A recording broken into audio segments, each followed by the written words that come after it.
Hey everybody, what's going on? Today we're going to dive into the book of Romans. Let's go.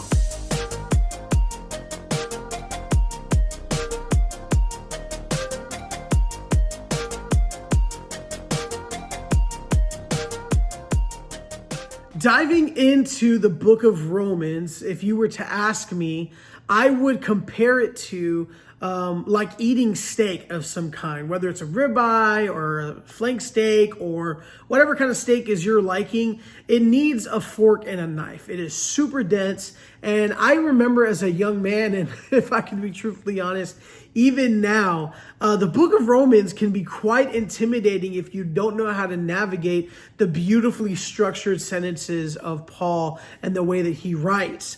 What Paul gives us through the book of Romans is an in-depth and great look at ultimately God's plan and purpose for saving sinners. Now, why did Paul write this book? And if you guys don't know who the character of Paul is, he is one of the great apostles of the New Testament. But he didn't start that way. He actually starts as Saul of Tarsus. In the book of Acts, we find out about his story. He was actually one that was going against the early church as a Pharisee. He was super zealous and he was super passionate about the law and doing being righteous for the Lord. And yet his righteousness wasn't good, which was an ongoing theme of his writings. A matter of fact, Jesus himself appears before Saul of Tarsus. He has a radical encounter, becomes Paul, and then ultimately becomes this great apostle that we get to learn from even today. So, Paul's writing this letter to the church in Rome, which is one of the most politically charged areas of ministry throughout the entire first century world. And Paul's real main focus is to get people's minds to a place where they truly understand that the law can only truly be fulfilled through Jesus, and that justification does not happen through our happenstance or through our strength or by our power, but our reliance on Jesus. And the way that he does that is really beautiful. He actually breaks up Romans into a couple of themes. We're going to talk about those themes, but I first actually want to talk about the figure holders that he uses. He's brilliant in that he chooses a couple people to bring the people of Israel, the Jews that would be reading this, he would get their attention with. And the three people are Abraham, David, and Adam. Starting with Abraham, what does Abraham represent?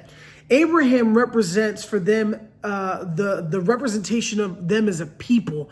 Remember, in the scriptures, Abraham was chosen by God to birth the nation of Israel. So what Paul was saying is, through using Abraham, is that Abraham was only justified through circumcision. And that circumcision isn't enough anymore. Not for where we are as a people. That we now need to be circumcised in a different way. He was referring to the circumcision of the heart, but really our justification is found in Christ, not the act of circumcision, not an action, but a person. Next, he draws us over to David. King David, as you guys might know, was one of the most prolific figures in all of Judaism and the stories and history of the Jews. He fights Goliath. He becomes the king and leads them to be the superpower of the world. And ultimately, he was a man after God's own heart. Now, what Paul is referring to when it comes to David is he's showing that justification in the Old Testament was accomplished apart from the law of Moses.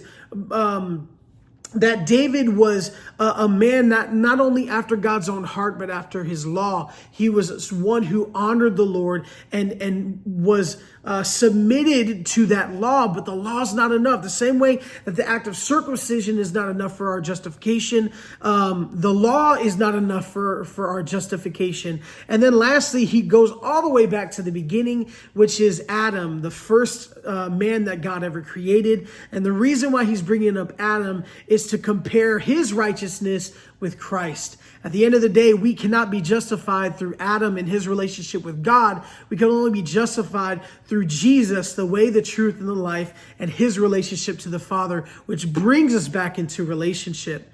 So some things to consider when it comes to the themes of reading Romans. Here's some things to look out for.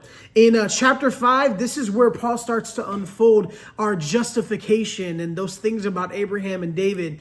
In chapter 6, we're looking at our sanctification, or the process of being perfected in Christ. And then later on, he talks about our glorification in chapter 8, which chapter 8 is like the chapter, guys. Be in chapter 8, if nothing else. And then lastly, in chapter 12, our transformation. I bet you if you look at it through that lens, your study for the book of Romans is going to be so much more fun maybe than it was in the past. Let me know in the comment section down below if this blessed you. We love you, and we will see you soon. Peace.